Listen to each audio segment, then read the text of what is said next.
Olá, meus amigos, sejam todos muito bem-vindos ao canal Politizando. Eu sou o William Jacob e vou trazer para vocês aqui algo quase inacreditável em se tratando de estarmos em 2024, mas não inacreditável em se tratando de Bolsonaro espalhar fake news. É porque, olha, são fake news antigas, já desmentidas, já rebatidas, e a gente vê a cara de pau do cidadão de, e se comportar como metralhadora giratória de mentiras para um influenciador português, querendo manipular narrativas mentirosas. Então eu vou trazer para vocês aqui, claro, rebater, desmascarar, mas antes quero pedir a sua ajuda. Chegou no canal, viu que não está inscrito, se puder se inscreva, ativa o sininho das notificações, deixa like se gostar do vídeo, se não gostar, manda o dislike, comenta, compartilha, espalha. Vamos trazer mais pessoas para cá, porque aqui nós lutamos por um Brasil melhor. Bom, pessoal, o negócio é o seguinte, então. Matéria do UOL aqui. Bolsonaro volta a atacar STF vacinas da Covid-19 em entrevista influenciador português. Vamos ver o que ele vai dizer aqui, para o Sérgio Tavares, que, então, como eu disse, é influenciador português, e ele diz, então, que a primeira pérola do cidadão. Ninguém consegue entender como Lula da Silva venceu as eleições. Meu Deus do céu. Consegue sim, teve mais votos. O povo não quis que Jair continuasse. Simples, e foi o primeiro presidente eleito, não reeleito. O que é assim, mostra o nível dele na presidência. Eu converso com muita gente, eu respeito demais quem pensa diferente de mim, em termos políticos, de futebol, de religião. Eu acho que o diálogo faz parte, eu tento dialogar com as pessoas e algumas mais, digamos assim, sensatas que votaram no próprio Bolsonaro reconhecem, falam, olha, se o Jair tivesse feito a coisa certa na pandemia, certamente seria reeleito. Por quê? Muita gente votou no Lula, sem muita empolgação, às vezes nem falava que ia votar, não pregava adesivo, não fazia campanha, mas estava com tamanha rejeição de Bolsonaro que no dia da eleição foi lá e votou no Lula. Não porque tem grande simpatia pelo ex e agora atual presidente. Mas por quê? Porque rejeitava demais o Bolsonaro. E aí qualquer um que fosse contra o então presidente receberia o voto. Eu analisava pesquisas aqui, a gente observava se tinha um voto consolidado mesmo no Lula, do eleitor mais fiel. É só pegar a pesquisa de hoje. Você se declara como petista, bolsonarista, gira em torno de 30%. Então tem 30% de brasileiro que, votou com gosto no atual presidente. Os outros vieram pela rejeição ao ex-presidente. Mas o que acontece? Não quer admitir fracasso, aí fica nessa aqui. Ninguém consegue entender como o Lula da Silva venceu as eleições. É um negócio inacreditável. O negacionismo na pandemia pode ter custado a reeleição de Jair Bolsonaro. Aqui sobre urnas eletrônicas, ele foi questionado e deu uma resposta evasiva. Se queixou de não poder duvidar do sistema eleitoral e disse: quem duvidar das eleições do Brasil em 2022 será preso.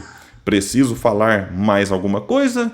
Questionou, evitando uma crítica mais direta ao processo de voto digital. Aqui ele toma cuidado, porque está inelegível, por conta da insistência em espalhar fake news, inclusive diante de embaixadores de outros países. Essa foi a primeira inelegibilidade dele. Depois ficou de novo, e daqui a pouco fica 3 e pede música no Fantástico. Agora, pode duvidar? Depende. O tio do Zap, a tia do pavê, que vai lá e duvida, conversando com a vizinha, é uma coisa. O Bolsonaro estava na presidência duvidando do processo que o elegeu presidente, que o elegeu deputado federal, outras tantas vezes. Ele foi eleito 7, mas ainda teve uma época que era no voto manual, depois no voto eletrônico. O filho dele foi eleito, os filhos todos, o Jair, o Jair Renan ainda não. O Carlos, o Flávio Eduardo, todos eleitos na urna eletrônica. Mas questionava. E detalhe, dizia que tinha provas, que nunca apresentou. Então uma coisa é o tio do Zap duvidar, a outra é um presidente dizer que tem provas de que tem fraude e nunca as apresenta. Então cadê?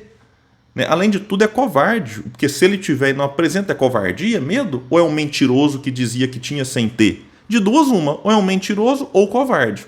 Pode escolher aí o que vocês acham. Aqui ele fala em armadilha no 8 de janeiro. Ele disse: eu chamo de Capitólio Tupiniquim, disse referindo-se ao que aconteceu nos Estados Unidos no dia 6 de janeiro, quando, em circunstâncias parecidas ali, partidários de Trump invadiram lá e quebraram a sede do Legislativo nos Estados Unidos no dia em que era para confirmar a vitória de Biden nas eleições por lá. Aí, vejam só o que ele disse, meu Deus do céu. houve invasão e depredação de prédios públicos, falando sobre o Brasil.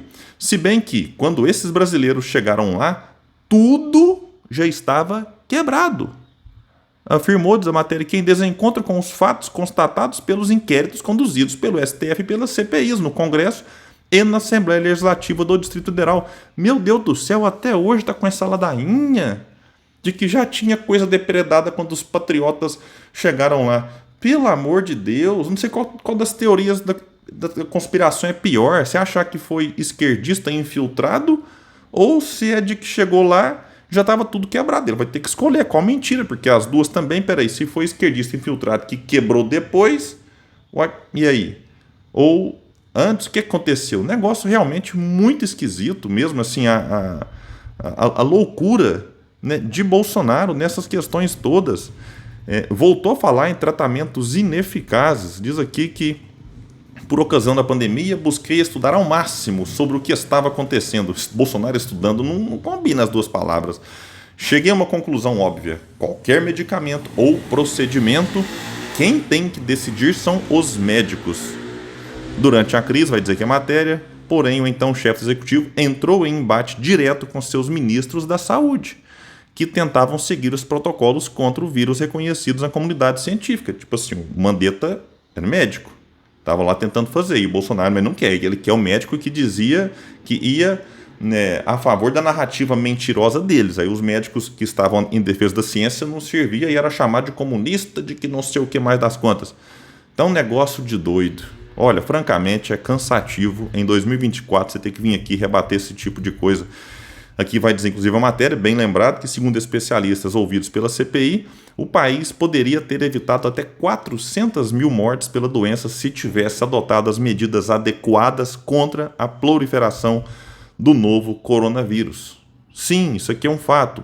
Certamente todo mundo conhece, alguém ouviu falar de pessoa que não se protegeu, que não se vacinou, de que tomou remédio ineficaz, achou que estava protegido e foi encontrar pessoas e contaminou e morreu depois. Né? É assim, triste ver um ex-presidente que ainda exerce alguma influência com essa postura. E diz mais aqui, além de insistir em métodos ineficazes contra a Covid, Bolsonaro voltou a confirmar ali um ceticismo em relação às vacinas, o único método comprovado para a prevenção de casos graves e óbitos, e disse, não tomei, pois não foi concluída a última fase, e li a bula da Pfizer. Meu Deus, nessa lógica então, ele nunca mais vai se medicar na vida, nem tomar outra vacina qualquer, porque se ele for ler bula de qualquer remédio, de qualquer vacina, ele vai ver lá efeitos colaterais, em sua maioria raríssimos, e certamente vai ficar então sem nenhum remédio mais. Ei, meu Deus do céu. Em novembro do ano passado, vai dizer aqui que a vacina contra a Covid foi incluída no rol obrigatório de imunizações para bebês a partir dos 6 meses. Questionado, ele disse o seguinte, se eu der uma posição minha, posso ser preso amanhã no Brasil.